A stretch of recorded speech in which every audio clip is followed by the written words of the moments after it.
Welcome everybody, thank you for joining us. We're entitling this Making Your Business COVID-19 Secure. And my name is Simon Bushell from Fixflow, specialist in repairs and maintenance management software. I'm very happy to be joined by Jamie from BW Residential. Jamie, would you mind introducing yourself? Yes, of course. Thank you, Simon. Yes, my name is Jamie Fisk, Director of BW Residential, and we specialise in block management in London and across the South Coast as well. Brilliant. Thank you, Jamie. So thanks again for joining us this afternoon and agreeing to share your experience of the last 9 months or so, these challenging times with COVID-19. And so I think there's really sort of three aspects to this. We're wanting to understand how technology has helped you mitigate the current situation, also how you've managed to secure your business from COVID, both from a financial perspective, but also from a human perspective, and also just looking ahead into the future and to understand sort of how you view the world and how you see yourselves working going forward as we hopefully return to more normal times. I guess the first question is what did you find yourselves doing differently in 2020 in order to secure the business and make it COVID secure, so to be minimizing transmission risks in the operations of your business? So it was a very challenging year. We had, first of all, we had to obviously minimize the risk in our office itself with staff, any visitors.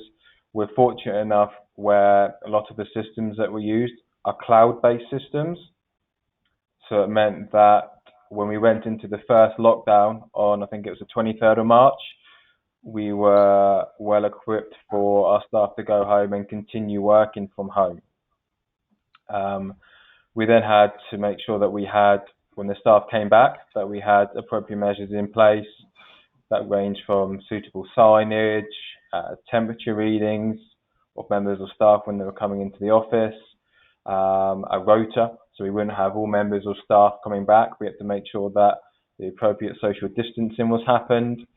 So a lot of challenges that had to be done in a very short space of time. I think everyone would agree that it was territory that no one had ever explored before. Everyone was communicating with each other to make sure that people were taking the appropriate actions. So once the office side of things were resolved, we then go to how we communicated and dealt with issues on site. We have a lot of sites where we have on-site staff, concierge, caretakers, so we had to make sure they had the appropriate PPE, first and foremost. The signage was up, so residents were made aware, appropriate signage on the floors, on lift doors, up in the corridors, and to make sure that the residents were fully aware of what we were doing. Where we're cloud-based, we're fortunate where we can communicate with the residents effectively and quickly. So we can make them aware of what we were doing, and that was done on a building by building basis, depending upon floor space, if they had 2 exits. It was a very, very challenging time, but the feedback we got from the residents was the communication was extremely important to them, and that went down to even arranging in several smaller blocks where we had vulnerable residents, making them aware. So very challenging, but I think everyone has learned several lessons from it.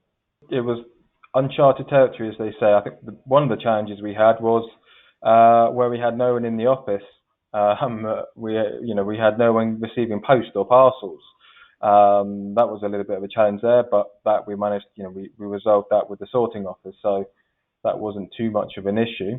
And there's a degree of, we had never really done home working before. Staff had the odd, few days where they were working from home, but our staff actually getting used to working from home was also a challenge as well.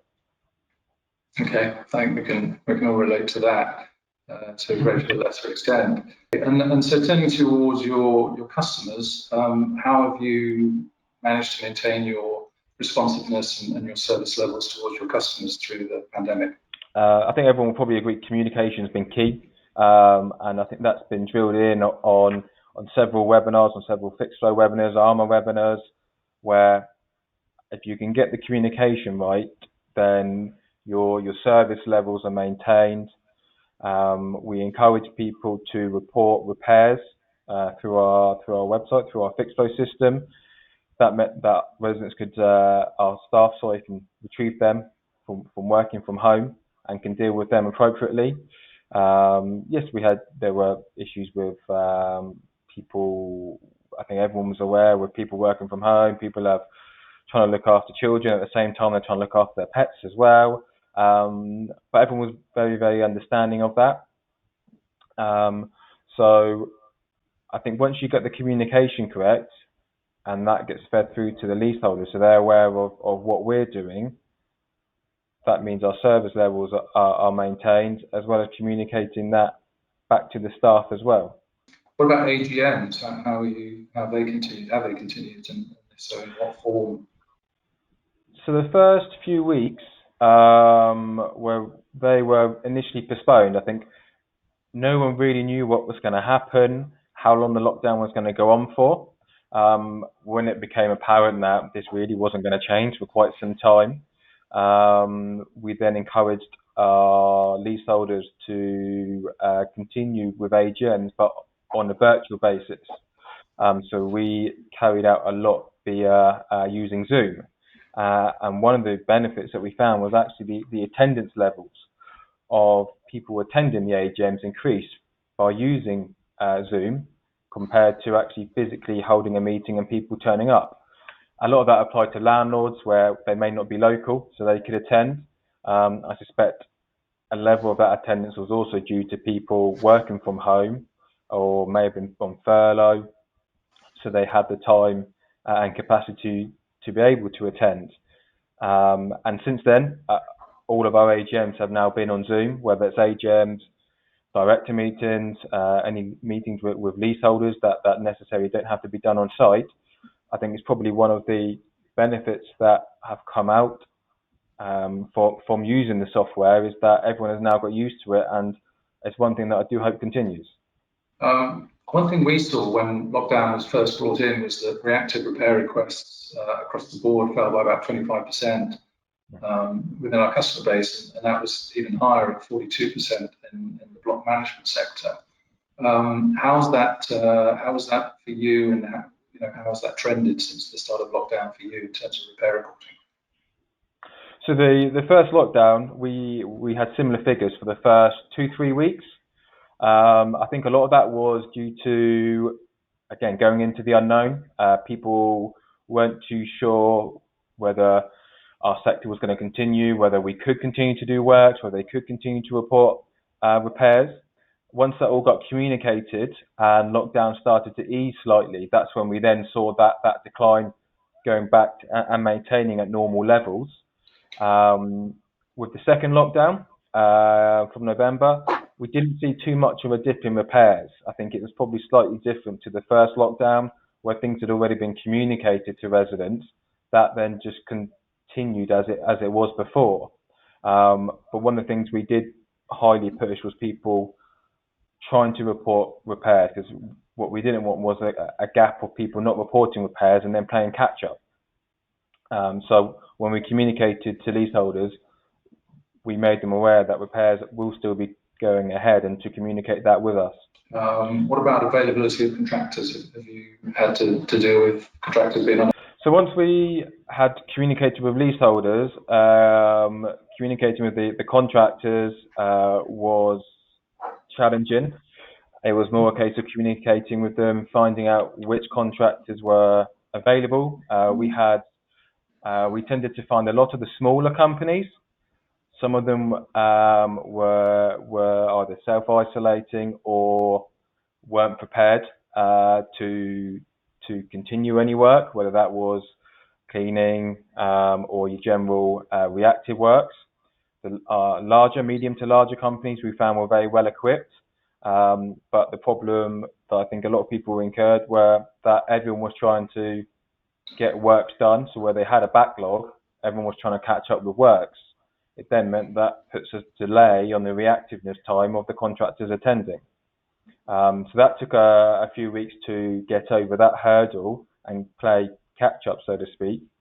But once that took place and lockdown started to ease, the contractors who had previously were not working during that period managed to get back up and running. So that to a degree resolved itself, but it was challenging. We had to make sure all the contractors had the appropriate PPE and were liaising with the residents as well to make sure that if we needed to go into the residents flat, that the residents were also content and happy with them going in as well. So it was a lot more communication between all parties, but it was beneficial making sure that we did do that. Back to what I would call normal levels, we were slightly concerned when the second lockdown hit in November, whether we would go back to, or we would see a level of previous in the first lockdown, but I think a lot of people, the second lockdown has been very different, and we didn't see any dropout in contractors. Contractors that were previously not working in the first lockdown continued to work in the second lockdown. So we were fortunate enough where we didn't end up having a backlog with the contractors. And turning now to the financial aspect of securing the business, how has COVID and the restrictions affected your ability to collect service charges over the last 9 months? We didn't initially see much reduction at all. From the first few months that COVID hit, one of the things when we did liaise with our leaseholders was requesting that if they did have any issues, that they did communicate it to us at a very, very early stage. It's not been until recently that we've now started to see a slight increase in the ability to collect service charges from leaseholders, approximately 3 to 4% increase. So we are working closely with them leaseholders to try and assist them as closely as we can. And I think that might be a variety of reasons, whether people have come off furlough or have been made redundant. The delay from when lockdown first hit seems to be hitting now, really. Fortunate where we do work closely with the leaseholders, and I think when we sent out the first letter, we really, really encouraged people to just come forward if they were having any issues, so that we could work with them. And a number of people did do that. So I was pleasing that people were reading that, they were listening to it and coming forward when they did have some difficulties. Turning now to the impact on staff and securing their well-being, I suppose. But also, we've heard a lot of things about work-life balance and challenges that people have had. You've mentioned some already, having to homeschool children and so on. Many other examples. What's been the impact of COVID and technology, positive or negative, on your people and their productivity and safety? It has been challenging. I find it really difficult working from home. I find it very difficult to stay focused working from home. Then on the flip side, we had several members of staff who enjoyed working from home, and even saw an increase in productivity levels, which was something that we didn't really expect to see. We were quite fortunate where we used technology, so that was we couldn't physically be in each other's company. We'd make sure that we would have regular video meetings with each other. So it's very different to being on the other side of the laptop. It is nice just to see a familiar face. Our board of directors made sure that we worked closely with all of the members. We were very aware of people's work-life balance, aware that people had children at home, pets at home, and that they did have to do other bits as well. So it is a fine line of striking that work-life balance, and we made sure that we worked closely with all the team members to help them work from home, whether that meant making sure that people had laptops at home where it was easier to transport or work somewhere else, to having regular conversations with them, how they're going on at home, if there's anything that we can do to improve that. Again, I think communication with that is paramount, is really important, of making them aware that we are there, and that we are aware that they have other bits to do with the children working at home. They need to keep them occupied as well. So it is a fine line, and it's trying to manage that as well. Yeah. Yeah, I think interesting to hear you say, obviously different people affected in different ways. Some people, positively, others less so. I don't think many people would want to be, based from home 5 days a week every week, but perhaps doing that on an occasional basis going forward might be something that's attractive. Do you have a view on how it might change work patterns or work flexibility for you and your people going forward? So it certainly made us reconsider, and we're implementing 2+2+1 system. So 2 days in the office, 2 days from home, and then what we would call one floating day. So that may be that they come into the office depending upon what is on. Otherwise, they could stay at home. So and that's something that has gone down well with a number of members, and that has simply been something that has come out of lockdown with people working from home. It's a positive that has been beneficial to everyone.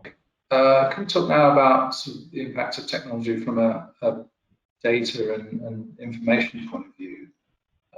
How has technology implemented or facilitated your decision making and planning? Have you seen an impact from that, and do you run your business differently as a result of the data that you now have? We're fortunate where with the systems we use, the reports that we can run on FixedFlow, that we're able to get a lot of the data to us straight away. So that then means that the decisions that we are made could be based on the data that we've got and what we're expected to get as well. I think with the use of technology, especially in the last few years, the last 3-4 years, that's opened up the ability to be able to do that and have that information available to us firsthand to be able to make them decisions. Okay. And a follow-up question to that is how do you demonstrate your value to leaseholders, and has PropTech made that something that's you find easier to do? It's a lot easier to do now. Compare that to how previously it used to be done, where you may not have had them reports, which would have been incredibly time consuming, whereas now it's so instant that the data is there, it's immediately available, and that data can then be submitted to the client, submitted to the leaseholders, which ultimately proves they get value for money, but what we're also investing in is saving us time, money and effort as well. So it's a saving that we can ultimately pass on to them. Looking ahead now again and changing subject slightly, but just wondering what you're doing at the moment within your business in terms of preparing for the introduction of the building safety regime. So obviously a very hot topic within the industry right now, and something that I think a lot of people are keeping a very close eye on. We were fortunate enough recently, before lockdown, that we were able to get Hampshire Fire and Rescue to come in, and they were working closely with us on, we knew what we wanted to implement, but the best methods of implementing it, and getting ahead of the game slightly in respect that we know it's coming in, so what can we do now to limit what we will potentially have to do later on? So even small bits, for example, like making sure corridors have the correct numberings on. There's nothing stopping us doing that right now. There's no need to wait. Getting information ready about the build, whether it's getting it electronically, we have that information, we need to get that information to hand, ready to go. So a lot of that, there's nothing stopping us getting ahead of the curve. One thing we're very heavily focused on, and I think it's probably an area for several block management companies, is the flat front doors of residents. I think that's going to be a key issue when this comes in, that a lot of upgrades are going to be needed to these front doors. So what we're trying to do is communicate that to residents now, get on top of it, so that when it does come in, we have a portfolio where we have a large amount of doors that have already been completed and complied. Looking back on the last year and reflecting on the way that you used to do things, and you've had to adapt and change. What's the one thing that you wouldn't go back to? The one way of doing things that you wouldn't return to, perhaps in next year? I probably have a few, but if I had to pick one, I would say the AGMs. And one, we've mentioned obviously the cost savings in respect of a lot of the AGMs are either on weekends or either on evenings. So you've got the travel, the aspect of when the PMs are getting back late, but more so for the actual participation that you get. It wasn't something that we expected to get, was more people attending AGMs. The fact that more people can attend AGMs at their own leisure, they don't have to go anywhere, I think is a big benefit, and it means that people can contribute. They can contribute more. You get more feedback from residents. You get more feedback from people in regards to a number of aspects. So if I had to pick one thing, it would be to continue with the AGMs. It really would. Okay, fantastic. Thank you. So Zoom AGMs are very much the future. Of course, other video conferencing platforms are available. But thank you. Thanks for that, Jamie. And thanks very much indeed for your time. We really appreciate it. And thank you for being a Fixed customer. No, not a problem. Thank you very much, Simon. Thank you. Thank you.